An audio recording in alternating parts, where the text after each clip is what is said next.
Hi అండి. Today breakfast ఇడ్లీలోకి పచ్చిమిరపకాయల చట్నీ మీరందరూ ఎలా చేస్తారు కామెంట్ చేయండి. నేనైతే ఇలా చేస్తాను. కావాల్సినవి పచ్చిమిరపకాయలు, ఉల్లిపాయలు, వెల్లుల్లి, చింతపండు. తక్కువ ఇంగ్రీడియంట్స్తో చేస్తాను. బాండీలో నూనె పోసుకొని కాగాక పచ్చిమిరపకాయలు వేసేద్దాం.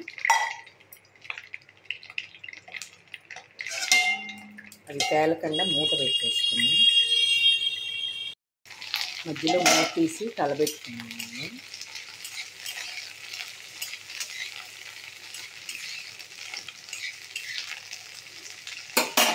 మళ్ళీ మూత పెట్టేస్తాను. ఇంకా కొంచెం వేగాలి. ఇప్పుడు చూద్దాము ఇంకా వేగినవేమో.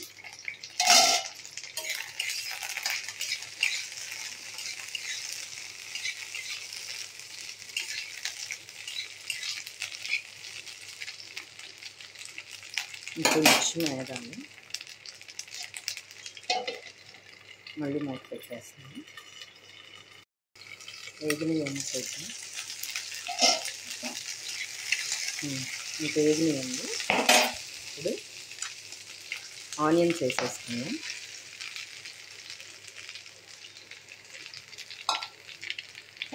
ఆనియన్స్ వేసి ఒకసారి కలబెట్టి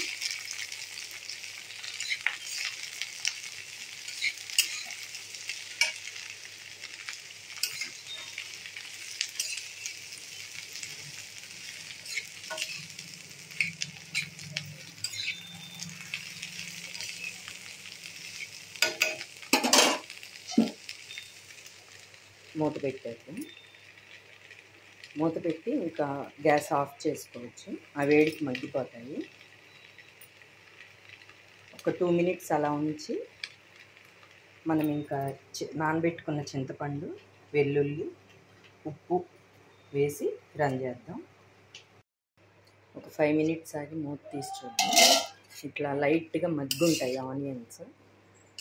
నాకు ఇక్కడ పచ్చిమిరపకాయలు చాలా ఘాటుగా ఉన్నాయండి, అందుకని నేను ఆనియన్స్ ఎక్కువ తీసుకున్నాను.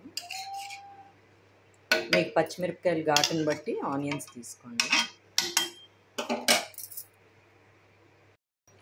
మిక్సీ జార్లో వెల్లుల్లిపాయలు కొంచెం లైట్గా దంచి, చింతపండు, ఇంకా ఈ పచ్చిమిరపకాయలు, ఆనియన్స్ వేసేసుకున్నాము.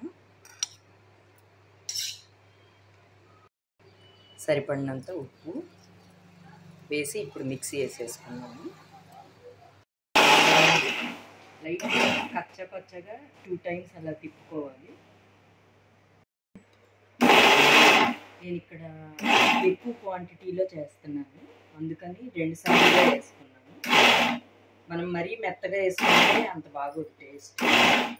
కొంచెం ఇలా పల్స్ ఇచ్చి లైట్గా రన్ చేసి చేయనట్టు, రోట్లో దంచుకున్నట్టు వస్తుంది.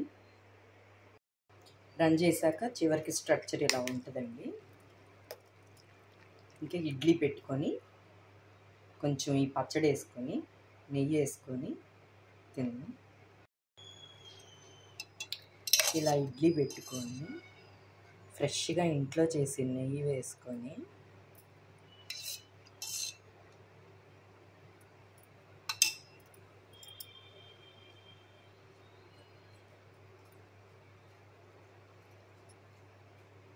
తినండి ఫ్రెండ్స్.